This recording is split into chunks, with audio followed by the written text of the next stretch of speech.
comodidad del usuario. Pero hay otro indicador más que es el IFI. El IFI es el índice de fricción internacional. No sé si están tomando nota. Índice de fricción internacional. Para medir este indicador, nosotros debemos medir la resistencia al deslizamiento. Y además debemos medir la textura del pavimento. Esos dos indicadores esas dos medidas nos van a dar este indicador que es el IFI, el índice de fricción internacional. Este indicador, el que estoy señalando aquí con verde, es el que está asociado a la seguridad del usuario. Este indicador está asociado a la seguridad del usuario. Esto entra en el examen por si acaso. ¿Cuál está asociado a la comodidad y cuál está asociado a la seguridad? Entonces, resáltenlo bien para que lo tengan bien claro. No sé si alguien tiene hasta aquí alguna duda.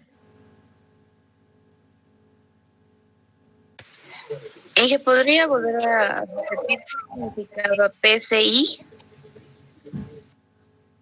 El PCI es el índice de condición del pavimento. Índice de condición del pavimento. Solo que está escrito en inglés, por eso es PCI. ¿Y qué era IRI, Inge? Índice de rugosidad internacional.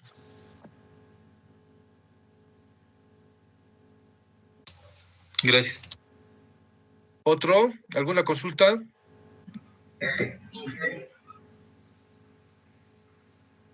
Sí, te escucho. ¿Es índice de rugosidad o de regularidad? Eso nos dijo los puntos. Se lo conoce como índice, no sé si no te he escuchado muy bien, estás muy alejado, pero me ha parecido que me has dicho por qué le ponen índice de rugosidad internacional cuando es irregularidad, ¿no? En realidad el concepto es irregularidad superficial longitudinal, pero traducido del inglés es eso lo que se tiene, ¿no? Índice de rugosidad internacional. IRI. ¿Otra consulta? Ya, vamos. Todas estas mediciones que les he mencionado acá, todos esos parámetros se obtienen en la superficie de rodadura, ya sea pavimento flexible o pavimento rígido. Ya sabemos que un pavimento flexible puede ser con concreto asfáltico o puede ser con tratamiento superficial. Entonces, todo esto lo vamos a medir sobre esa superficie. Y todo esto está asociado, ya les he dicho, a la seguridad y a la comodidad que afecta al usuario. Pero hay otra característica que son las características estructurales. Estas están relacionadas con las propiedades resistentes físicas y mecánicas de los materiales y de los espesores de las capas de un pavimento. Esto no lo vemos como usuario. Un usuario no puede identificar las características estructurales de un pavimento. Me había olvidado antes. En las últimas clases que vamos a tener acá, en esta materia, vamos a ver qué equipos utilizamos y cómo se mide estos indicadores. En las últimas clases vamos a ver los equipos que se utilizan, cuáles son los rangos de medición, los valores aceptables o no. Eso lo vamos a ver en las últimas 3 clases. Entonces, habíamos hablado de las características estructurales de un pavimento. Estas no tienen nada que ver con lo que está ocurriendo en la superficie del pavimento, aunque de alguna manera está relacionado. Si falla mi estructura del pavimento, obviamente que se va a reflejar en la superficie, en algunos casos, ¿no? Pero está relacionado con las propiedades físicas, con las propiedades mecánicas de todas las capas de la estructura del pavimento. Para ello necesitamos un equipo que nos va a medir deflexiones. No se olviden de esto. El equipo nos va a medir deflexiones.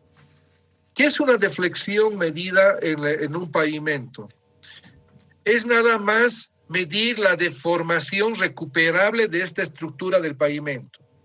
Con estas deflexiones, lo que nosotros hacemos es medir una deformación recuperable, o sea, es decir, no vamos a medir una deformación no vamos a provocar una deformación permanente. Esta es una deformación del pavimento recuperable, que es lo que normalmente ocurre en todos los pavimentos.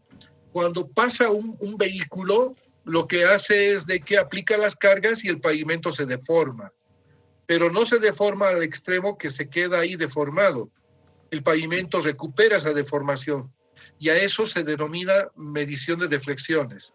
En las últimas clases de este módulo vamos a ver los equipos que utilizamos para medir efectivamente estas deflexiones.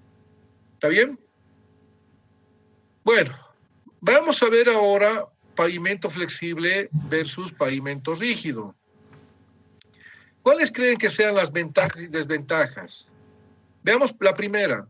En un pavimento flexible, si yo tengo una superficie de concreto asfáltico, tratamiento superficial, que haya sido mejorado o no con lechada o con micropavimento, yo puedo añadir capas para reforzar o mejorar la superficie del pavimento, que muchas veces es lo que ustedes ven acá en las calles, ¿no? Un pavimento que ya está algo deteriorado, viene Evavías y le pone una capita encima y es fácil de colocar.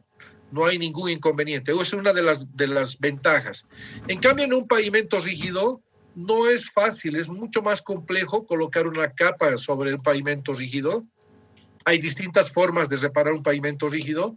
Podemos poner pavimento rígido adherido o no adherido para reparar, pero las juntas van a ser las juntas transversales, como las juntas longitudinales, hay que trabajar bien de tal forma que coincidan, ¿no? Y no haya problemas. Un pavimento flexible, dadas las características de su textura, no pierden las propiedades antideslizantes. Es decir, que un pavimento flexible va a ser mucho más seguro por la textura que se presenta, ¿no? Pero obviamente, como nosotros medimos esa textura del pavimento, puede que en el tiempo se vaya perdiendo esa textura del pavimento. Pero en sí un buen pavimento sí mantiene estas propiedades antideslizantes. Se dice que es un poco más suave, menos ruidosa que la del pavimento rígido. La del pavimento rígido, inclusive estando dentro de un vehículo, se siente cuando va pasando de una losa a la siguiente, justo al pasar por la junta, ¿no? Junta transversal. Ahí se escucha un golpeteo permanente del vehículo. Un pavimento rígido, ya había dicho, es difícil y complejo colocar una capa encima. Se requiere de una capa de nivelación bien construida. Es como que cuando yo quiero vaciar una losa de hormigón, yo tengo que poner el encofrado bien sólido de tal forma que tenga al final de que saque el encofrado, tenga una losa bien construida, ¿no? Lo mismo pasa en estos casos, ¿no? Cuando hago el pavimento rígido, la capa de su base vendría a ser lo que es el encofrado, ¿no? Me está proporcionando una superficie lisa y homogénea. Pero lamentablemente yo no la puedo sacar como pasa cuando estoy construyendo losas en un edificio, ¿no? Por otra parte, el pavimento rígido soporta inundaciones. Ustedes ya saben bien que un hormigón aguanta, puede funcionar sumergido, no va a haber ningún problemas, tampoco va a haber problemas de contaminación por aguas de un nivel freático contaminado con algún material raro, digamos. Entonces no hay ningún inconveniente. ¿Cuál debería construir? A mí me preguntan siempre, ¿cuál debería construir? ¿Un pavimento flexible o un pavimento rígido? Todo depende del flujo vehicular. Normalmente nosotros podemos construir un pavimento flexible con una capa de rodadura en tratamiento superficial. Eso normalmente se realiza para carreteras de poco volumen de tráfico. A continuación, lo que puedo hacer es construir un pavimento flexible con un poquito más de volumen de tráfico, con concreto asfáltico, Pero si yo ya tuviera un alto flujo vehicular como el que tenemos en la autopista estamos hablando de alrededor de entre 40 a 50 mil vehículos día. Entonces, ese flujo vehicular ya amerita tener un pavimento rígido. Para que tengan una idea de qué magnitud estamos hablando de flujo, en La Paz Oruro estamos alrededor de entre 8.000 a 10.000 vehículos día. Entonces, esa es la diferencia. Ahora, yo podría construir un tratamiento superficial cuando mis carreteras sean de 200 vehículos hasta 500 probablemente, con las nuevas técnicas y los nuevos materiales que ya se pueden utilizar, ¿no? Pero el método AASHTO recomendaba que se construya tratamientos superficiales solo cuando haya 50.000 ejes equivalentes. Eso lo vamos a ver más adelante, ¿ya? Vamos ahora. Estas capas que hemos visto acá, las capas que hemos visto desde los pavimentos, los distintos los espesores son diseñados.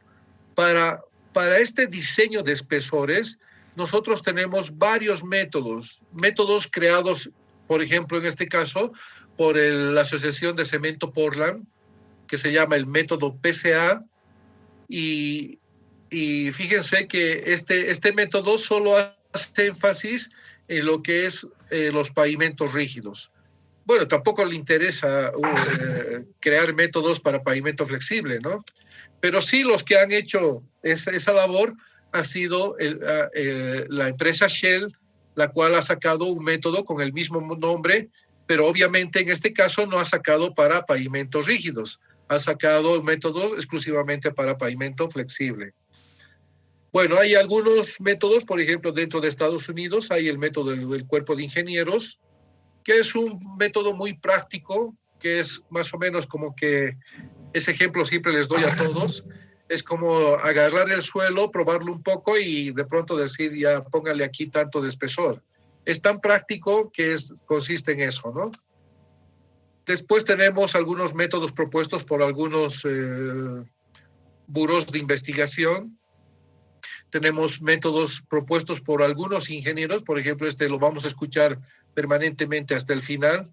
Este ingeniero Given ha inventado muchas cosas, es como Da Vinci este ingeniero, está metido en lo que es mecánica de suelos, en asfaltos, y aquí, en este caso, en el diseño de pavimentos, con el cual todos estos métodos nos permiten determinar los espesores de cada una de las capas, ¿no?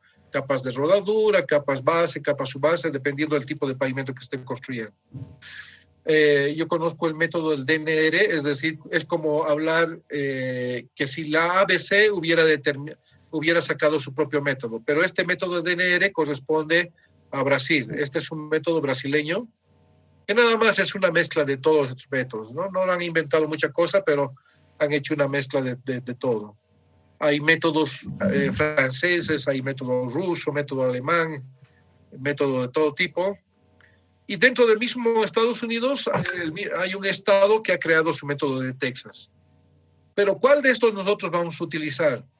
Yo no les voy a enseñar ninguno de estos métodos, aunque ya los conocen así por simplemente mencionarlo, pero en algún momento probablemente necesiten usarlo. Los van a utilizar, son muy prácticos, no son nada difíciles, pero el que vamos a utilizar nosotros es la guía para el diseño estructural de pavimentos, que en su primera edición ha salido el año 61.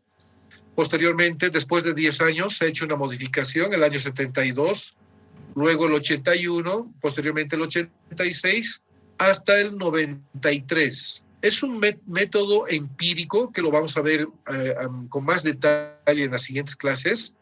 El 98 ha salido una adenda nada más, pero sigue siendo el mismo método del 93. A la fecha, la Administradora Boliviana de Carreteras está utilizando este método para los diseños de pavimentos. Entonces, este es el método que yo les voy a enseñar a ustedes para que cuando salgan de la universidad estén en la posibilidad de poder hacer el dimensionamiento de los espesores, de las capas, de la estructura de un pavimento, ya sea flexible o sea rígido, ¿ya? Pero, ¿qué es lo que ha pasado en el tiempo? ¿Por qué nos hemos quedado en el 93? Ha surgido el método, el AASHTO 2002. de manera inicial, digamos, preliminar. Posteriormente se ha generado una aplicación, un programa, el cual ha permitido de que se lo interprete mejor este método el año 2008.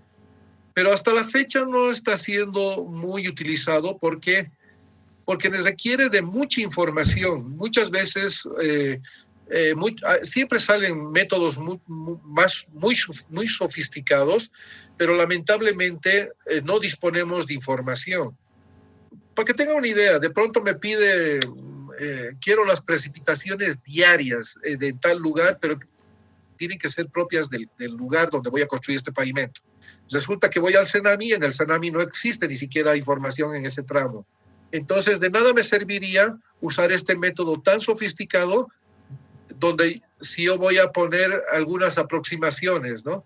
Tiene que ser con datos reales, y eso es lo que un poco ha limitado a que este método se difunda y se aplique al 100%. Este método se llama método mecanicístico empírico para el diseño de pavimentos. Estas son sus siglas en inglés y todavía sigue siendo del AASHTO, pero con este año, ¿no? 2002 o 2008. Me había olvidado antes, este método, el que vamos a aprender, es el método empírico, que lo estamos utilizando. No, eso no quiere decir que solo nosotros estamos utilizando, porque somos un país atrasado o algo así. Lo estamos utilizando en toda América, toda Centroamérica, Estados Unidos. Obviamente que los europeos no quieren saber nada de los gringos. No sé por qué los discriminan, pero ellos tienen sus propios métodos. Ahí en Europa hay una pelea también de pugna tecnológica.